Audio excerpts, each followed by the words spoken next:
Les gens te voient, tu es un mort-vivant, tu pleures sans arrêt, ils essayent de faire des activités avec toi, ça marche pas, ils font des câlins, ça marche pas. Et le diagnostic a vraiment été un soulagement. Salut, Fresh, c'est François Mallet, je suis comédien et humoriste et aujourd'hui on va parler notamment de bipolarité. Alors la bipolarité, c'est une pathologie psychique qui pourrait se résumer très simplement par l'alternance de phases dépressives et de phases up ou d'excitation ou qu'on appelle dans le jargon médical maniaque. Et moi j'ai été diagnostiqué bipolaire en 2017. Alors moi j'ai été diagnostiqué donc après 5 grosses dépressions. En fait au début on a cru que je faisais juste des dépressions à répétition. Chaque automne, chaque hiver, j'étais complètement au fond de mon lit en train de pleurer pendant plusieurs mois. Et puis chaque printemps, chaque été, j'allais mieux. Et puis il y a eu une année où vraiment j'ai eu une grosse phase d'excitation pendant un été. Et à la suite de ça, l'humeur est vraiment redescendue très très bas. Et j'ai été hospitalisé. D'abord dans le public, ensuite dans le privé. Et c'est en étant hospitalisé dans le public,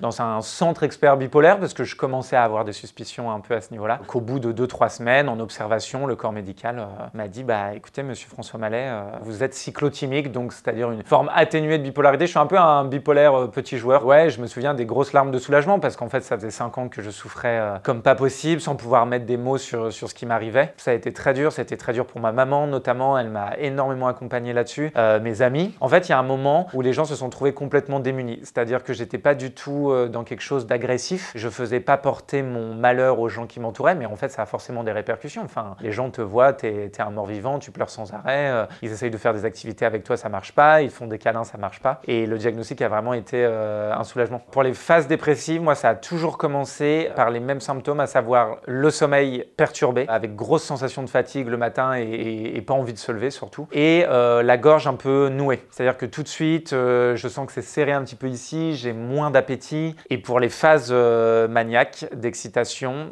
c'est toujours une question de rythme, c'est-à-dire que je me mets à faire beaucoup d'activités en même temps et au bout d'un moment, je deviens assez irritable, c'est-à-dire que je vais toucher à plein de choses en même temps. Du coup, je vais commencer à faire les choses avec moins d'intérêt. En tout cas, ça sera de moins bonne qualité. Et quand les gens vont me dire « Ah, j'ai l'impression là que tu t'éparpilles un peu, puis t'es beaucoup sorti, et puis tu te lèves tard, et puis d'un coup tu te remets à éclater de rire, et puis d'une seconde à l'autre, t'es super irritable. » Là, je me rends compte qu'il y a un surrégime. J'ai un traitement médicamenteux. En fait, quand je suis arrivé à l'hôpital, tout de suite, on m'a enlevé les antidépresseurs que j'avais depuis 5 ans parce qu'on pensait que c'était des dépressions et qui du coup n'étaient plus du tout indiqués pour ce que j'avais. Et on a commencé à me donner ce qu'on appelle un thymorégulateur, donc un régulateur d'humeur. Le traitement, la thérapie font que j'ai une humeur assez stable. Alors à la fois c'est super cool et à la fois le point négatif c'est que du coup à certains moments quand il y a des choses qui sont ouf qui se passent dans ma vie et qui sont des très bonnes nouvelles, bah l'humeur étant stabilisée, je prends la bonne nouvelle avec un peu moins d'enthousiasme et ça j'ai mis un peu de temps à l'accepter. Donc ouais, thérapie par la parole, traitement et scène et du coup ça fait un joli cocktail qui me permet d'aller bien. Très dangereux l'autodiagnostic et en même temps ultra tentant. Je m'étais un peu autodiagnostiqué bipolaire en me disant j'ai l'impression qu'il y a des signes de ce trouble psychique. Donc tu ne peux jamais t'empêcher d'aller voir des choses qui traînent sur internet. Par contre, il y a un moment, c'est hyper important de consulter. Je sais que c'est ultra difficile. C'est difficile de conseiller aux gens de consulter et de ne pas lâcher l'affaire parce qu'il y a des listes d'attente pas possibles. Il y a plein de thérapeutes qui sont ultra chers, qui ne sont pas conventionnés et ça c'est très compliqué et je comprends que ça soit décourageant. À la limite, médecin traitant en fait pour commencer. Médecin traitant, quelqu'un que tu vois souvent, qui t'a confiance. Tu lui parles de tes émotions, de tes déprimes, de tes symptômes dépressifs, ce que tu veux, et il t'oriente vers quelqu'un. Et effectivement, on en parle de plus en plus dans la société et sur scène, et ça, c'est génial. Et chez les hommes,